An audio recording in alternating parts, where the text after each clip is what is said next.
শহীদ ওসমান হাদির হত্যাকাণ্ডের মূল প্রশ্ন ছিল কে এবং কেন। ভিডিওটি দেখে মনে হচ্ছে এই দুটি মৌলিক বিষয়কে আড়াল করতে এটি পরিকল্পিতভাবে সামনে আনা হয়েছে।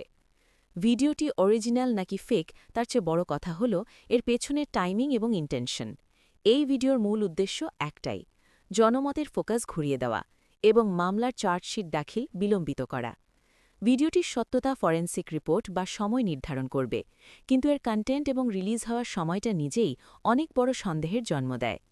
খুনিচক্র খুব ভালো করেই জানে চূড়ান্ত সত্য চিরকাল চাপা রাখা সম্ভব না, তাই তারা ট্রুথ অ্যান্ড লাই এর একটি মিশ্রণ তৈরি করে ইচ্ছাকৃতভাবে একটি বিতর্ক উস্কে দিচ্ছে।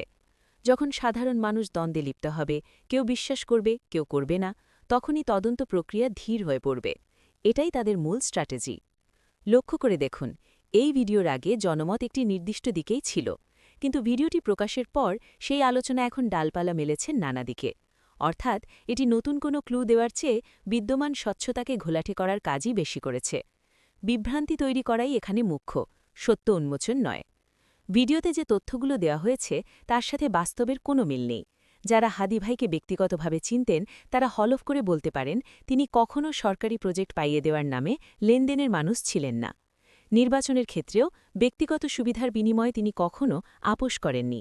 এই ক্যারেক্টার অ্যাসাসিনেশন কেবল ভুল নয়, পুরোপুরি উদ্দেশ্যপ্রণোদিত। সবচেয়ে ইন্টারেস্টিং বিষয় হল ভিডিওতে হঠাৎ করে একটি রাজনৈতিক দল এবং একটি নতুন দেশের প্রসঙ্গ টেনে আনা। এর মাধ্যমে সন্দেহের তীর চারিদিকে ছড়িয়ে দিয়ে প্রকৃত সন্দেহভাজনদের আলোচনার কেন্দ্রবিন্দু থেকে সরিয়ে নেওয়ার চেষ্টা করা হচ্ছে। এই টেকনিকটা খুব পুরনো। যখন সরাসরি কোনো অপরাধ অস্বীকার করা যায় না, তখন তার সাথে অনেকগুলো কাল্পনিক গল্প যোগ করে মূল ঘটনাকে তলিয়ে দেওয়া হয়। সাধারণ মানুষ যখন এই ধোঁয়াশায় ক্লান্ত হয়ে পড়বে, তখন ন্যায় বিচারের দাবি স্বাভাবিকভাবেই দুর্বল হয়ে পড়বে। ওসমান হাদি হত্যার বিচার কেবল একজন মানুষের বিচার নয়, এটি বাংলাদেশের ভবিষ্যৎ রাষ্ট্র চরিত্রের প্রশ্ন।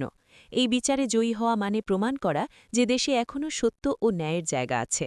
আর যদি এই বিচার ব্যর্থ হয়, তবে সেটাই হবে সেই আধিপত্যশীল শক্তির সবচেয়ে বড় বিজয়।